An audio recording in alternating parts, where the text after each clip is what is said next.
What have you made of the comparisons that have been made between yourself and Steven Gerrard? This is Szoboszlai. Szoboszlai's hit! It is something very, very special! This is Gerrard. Oh, and it's a brilliant goal! It's a brilliant goal from Steven Gerrard! This is Szoboszlai again, and this is Gerrard again. He wears the number 8. There's someone before called him the Hungarian Stevie G. I think he's got a little swagger. He's got the 8 dog on his back. Has an unlimited work rate. Busting the gut. This guy is so fit. Spins 100-yard run one way. Because his work rate is unbelievable. And bangs in long shots. And then you need a moment of magic, which we got from Dominik. It's hard not to see the similarities. Yeah, it feels great that they say I'm the new Steven Gerrard, and since Gerrard they didn't have a midfielder like me. Every player at Liverpool has gotten better under Lex Luthor, and Szoboszlai is just another example. When you are pulling off passes like this, when you are shooting like this, it shows you are playing with confidence. Whether the man is playing as the attacking midfielder, or holding midfielder, or at right back, he is putting in a shift. He's a lot more to Liverpool than maybe some people give credit for. One game he's assisting Rio with a dummy while playing further up the pitch. The next he's banging in a rocket against the best defensive team in the league from right back. In fact, this is the greatest free kick I've ever seen from a right back at Liverpool. He talked after the game and said, oh, you know, he practices out. Him and Trent used to stay out and things like that. And I'm thinking Trent might have struggled to have done that today, to have hit that so ball far out. Szoboszlai is basically Trent, but with better hair, and he doesn't want to be romantically involved with Bellingham. In many ways, Szoboszlai is a victim of his own success. He is so good at every position that it's hard to find the best place for him. It seems that for now, Liverpool have found the perfect spot though, right back. When Liverpool broke their transfer record to bring in Florian Wirtz from Bayer Leverkusen, a lot of people wondered what that would mean for Dominik Szoboszlai. Wirtz was clearly brought in to play the number 10 role, the same role that Szoboszlai thrived in the 2025 season when Liverpool won the Premier League. Slot wanted Wirtz to fill the creative gap left by Trent Alexander-Arnold, but what no one saw coming was Szoboszlai being pushed into a brand new role, and surprisingly, it's worked really well. After Jeremy Frimpong picked up his hamstring injury, and with Connor Bradley still working his way to match fitness, Szoboszlai was asked to step in at right back. Against Newcastle, he really impressed, and then against Arsenal, he was the man of the match. Again, this time after scoring a stunning 32-yard free kick to seal a 1-0 win. But it wasn't just the goal. He completed 91% of his passes. He won so many duels and tackles. He made Gabriel Martinelli look like a player who should have his Brazilian passport revoked. Now, Szoboszlai still sees himself as a midfielder, and Slot knows that. We saw him being used as a number 8 in preseason. Playing deeper actually really suits Szoboszlai well, because with his stamina and all-around skills, he doesn't have to worry about always making the killer pass or finishing every move. Instead, he can focus on just carrying the ball forward, spreading the play, and still getting involved in attacks when the chance comes. Look at this example from his performance against Athletic Club. He picked up the ball, sent a perfect pass over the top for Frimpong, and then sprinted into the box, ready for a tap-in. The only reason he didn't score was because Cody Gakpo decided to shoot instead of scoring it across. Classic Gakpo. In this move, which we nearly saw Wirtz score his first goal at Anfield, he played a clip pass into the right channel and essentially started the move. Now these are just on the ball stuff that he's done. Off the ball, he's such an asset when it comes to his pressing and how much ground he covers. The reason Slot's system was so successful in the 2024-2025 season was because he had an attacking midfielder in the form of Szoboszlai who could press from the front. The only issue is that with Gravenberch and McAllister forming a solid base, Wirtz being the new acquisition, and Curtis Jones coming off the bench, right back might be the only way to get Szoboszlai into the starting 11 consistently. No matter where he plays though, it's obvious that he has grown massively since his £60 million move from Leipzig 2 seasons ago. And when we look at his story, you realize just how far the Hungarian has come. Now Szoboszlai, yes! Yes for Liverpool! Yes for Dominik Szoboszlai! It is Dominik Szoboszlai! He scored at the weekend, and Dominik Szoboszlai has scored again! In the quiet town of Székesfehérvár, a young boy with a football at his feet and a fire in his heart dreamt of a stage far bigger than the streets he played on. His name, Dominik Szoboszlai. Raised in a footballing family with his father, Zsolt, as both a mentor and motivator, Szoboszlai's life was built around the game. Because when you were younger, your dad was incredibly influential, wasn't he? Was it him that got you into football? Yeah, he was playing football as well, and probably when I started to walk, he was already joking with me with the ball. While other kids played for fun, he trained with an obsession. And from 3 until 7, every day, the same. trained with my own team, trained with the youngest, trained with the elders. Perfecting his touch, his vision, and his ability to strike a ball with elegance and precision. His father pushed him beyond limits, believing his son had something special. He was with me always harder than with the others. Even the other parents was like, why are you so hard with him? And he was like, it will pay. The dream was clear, to rise from the depths of Hungary's youth ranks to the heights of European football. His real breakthrough came at Phoenix Gold, a small Hungarian club with a reputation for producing talent. His performances caught the eyes of scouts beyond Hungary, leading to a move that would define his career. But life in Austria wasn't easy. A young Hungarian teenager away from home had to adapt to a higher level of intensity. Circa mit 14 wusste ich schon, dass das mein Plan, also das ist unser Plan, dass ich weg von zu Hause bin. Und ja, war nicht einfach, sicher.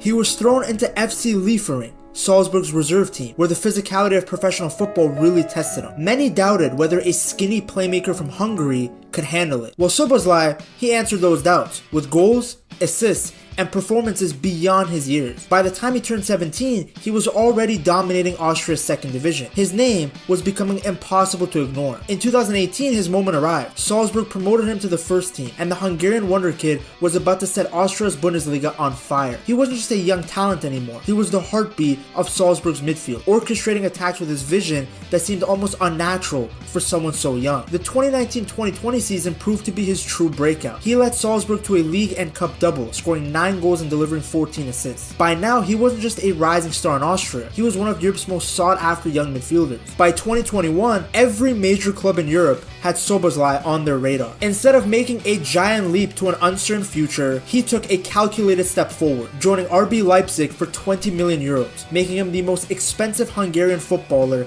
in history. It was supposed to be a dream move, the Bundesliga, the Champions League, a bigger stage to prove himself. But fate had other plans. A severe injury kept him out for 6 long months. He had barely signed for Leipzig before doubt crept in. Could he recover? Could he live up to the expectations? For Szoboszlai, quitting was never an option. He fought his way back, and when the 2021-2022 season arrived, he was ready to conquer Germany. He scored 6 goals, lifted the DFB Pokal, and proved that he belonged. The following season, he elevated his game even further, scoring against Borussia Dortmund, Bayern Munich, and shining in the Champions League. By 2023, it was clear he was too big for Leipzig. The world's biggest clubs came knocking. One of those clubs was Liverpool. Jurgen Klopp wanted him. The fans, though, weren't sure. 70 million euros was a massive price tag. Could he handle the pressure? Could a Hungarian really thrive at one of the biggest clubs in football history? Szoboszlai answered in the only way he knew how, by proving people wrong. From the moment he came in, I don't think I've seen many players kind of like, the fans take to him straight away, his kind of energy, his ability. In his debut against Bournemouth, he was voted player of the match by Liverpool fans. From the get-go, it was obvious what he was going to bring to the team: energy and technical skill. Remember, this was the game where McAllister got the controversial red card, so Szoboszlai had to run double the distance because the Reds were down a man. Then a few weeks later, he got his first goal for the club. Surprise, surprise, it was a goal from outside the box. Oh, what a strike! Dominik Szoboszlai with a stunning goal! He not only became the first Hungarian to score for Liverpool, but he was also named the Charter's Men's Player of the Month. See, it's a good situation to play your best football. That's what he pretty much did from the beginning. By October of 2023, Szoboszlai had created the most chances for Liverpool in the Premier League with 21. Well, Dominik Szoboszlai, in my opinion, is just a Rolls Royce of a player. I'd seen him quite a few times. Fun fact, this was actually the highest number of chances created by a Liverpool player in his first 9 games since 2003. I got to say, once again, Szoboszlai is absolutely scary. I mean, the guy is so smooth, it's frightening. The guy was everywhere. Like, look at his performance in the Merseyside derby. He was tracking back to win the ball, he was finding open players through traffic, and was spearheading the majority of Liverpool's counterattacks. Look at his heat map and passing map. But unfortunately, after his hamstring injury on New Year's, he never looked the same. He came back from his injury to play against Norwich, but then on February 7th, it was revealed that he actually came back too early. Due to rushing back, he had to miss several matches in February, and I do think this is the biggest reason why he became inconsistent. Because after that incredible start, we saw nothing from him statistically. Buddy was just doing cardio. Now, anyone that knows me knows that I'm an eye test type of guy, but when you're an attacking midfielder, you gotta be putting up some sort of stats. You are in the attacking third constantly. Your literal job is to create chances, score goals, get assists. Especially at that time being in a Klopp Liverpool team. These guys were playing basketball in certain matches. I remember Slot telling Carragher that one of the first things he wanted to instill in the team was more control because the games used to be so back and forth. The way I looked at it was that they used every moment they could to play the ball in behind or deep. That meant that the game was always also sometimes a bit open, especially in the last period of Jurgen. Then the second thing is not only was he looking bad statistically, but he was also looking poor from the eye test. Which again is expected because recovering from a hamstring injury in a short period of time is difficult. It impacts your movement significantly, and that's why he was out there running like he's Luke Littler. Bang! Oh! Careful! It's been raining today. For the price that was paid for him, Liverpool fans wanted to see more. And me, as someone who watched him in the Bundesliga, I thought he would be miles better. He went from having played every minute of the club's first 10 Premier League games to constantly being subbed in crucial games. All of his stats were down. But Slot has figured out a way to rejuvenate him. Because his work rate is unbelievable. He just keeps on running with the highest intensity. And that is so important for a team that wants to compete for something. It's not just about him recovering from the hamstring problem. It's also the way that Caillou is using him. Caillou, I'm referring to Slot because they're both bald. Do you think that's funny, butthead? So firstly, Slot's 4-2-3-1 is more suited for an attacking midfielder than Klopp's flat 4-3-3. Cause Szoboszlai was more of an 8 rather than a natural number 10 under Klopp. But now under Slot, he's occupying the spaces that he wants to be in. Look at his positioning for his goal and assist against Tottenham. Look at the spaces he occupied against United, against Ipswich. That's the beauty of Arne Slot. His system is super adaptable. No two games are identical. Look at Szoboszlai's passing in Liverpool's first 3 matches. At Old Trafford, the double pivot of McAllister and Gravenberch with Szoboszlai on the left is clear.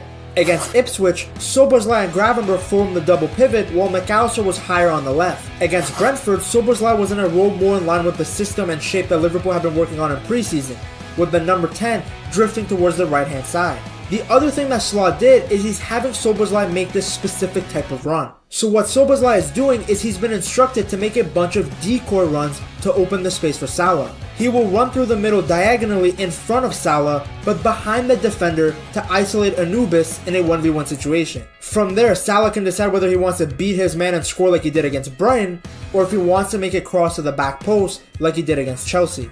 Then if Liverpool are playing against a low block, Szoboszlai tries to exploit the opposition back line with central runs from deep. I'm pretty sure Casemiro still has nightmares from what Szoboszlai did to him at Old Trafford. Now keep in mind, even under Slot, Szoboszlai was rotated with Curtis Jones. Obviously a part of that was to keep everyone fresh given how many competitions Liverpool play in. It's also a good thing that Slot was doing this because I believe that fatigue was a massive reason why Szoboszlai essentially fell off a cliff towards the back end of the 2024 season. Klopp was using this guy more than Bonnie Blue's bedsheets. Now, he's regularly delivering. And what makes Szoboszlai so good is this one key ingredient: his work rate. Because even when the goals and assists aren't there, his work rate is there. His effort off the ball is crucial. Even Slot has talked about how Szoboszlai doesn't get the credit he should because running and dueling aren't super sexy to talk about. In my opinion, he's a bit underestimated. Not by me, but he doesn't always get the credits for the fact that he's very important for this team. I don't think anyone's at the pub debating who has the best sprints per 90, let's be real. But that intensity, it's so important to the team. Because you see, Liverpool press in a 4-2-4 shape. So Szoboszlai joins the striker in the first line of press. His pressing often forces turnovers in dangerous areas, leading to quick goal-scoring opportunities for Liverpool. Slot's pressing system literally doesn't work if the attacking midfielder doesn't have endless stamina. That's why he rotates so much. The higher up the pitch they win the ball, the better. And it's not just about running like a chicken with your head cut off. You have to be both committed defensively and have a good tactical understanding. Because the thing is that Liverpool aren't always pressing aggressively. Knowing when to push and when to drop back into the defensive shape is crucial. Then when Liverpool do get the ball back, it's about control. Under Klopp, it was a little bit too much kicking inshallah, which Szoboszlai can do. He's great at the long passes. But now he maintains possession and looks for the best passing option available. With Jurgen, we just did win the ball and go directly to the goal and score. What is actually was working sometimes. But now that's the difference, that we have more the ball, we are more calm and just build up from behind. because realistically he has the vision and quality to pick out any type of pass. His performance against Ipswich, it was a masterclass. 1 goal. Oh, it's outstanding.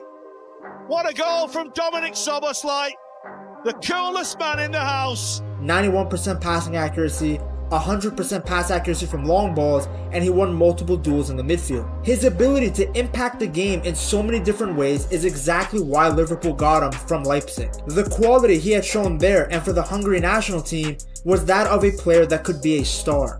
He was asking me, you gonna score? I say yes. Yeah, he said to me, are you sure? I say yes, I never miss.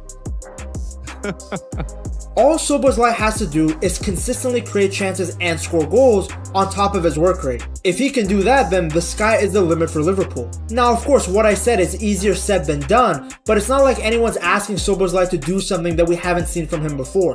He is a great goal scorer. He is great at creating chances. He just has to do it more consistently. He has the technical quality to play an inch-perfect pass, then smash the top bins. In fact, there's another way that Slot has been using the Hungarian that I didn't cover in this video. It's something that I haven't seen anyone talk about. To see the strategy, you gotta check out this video right here.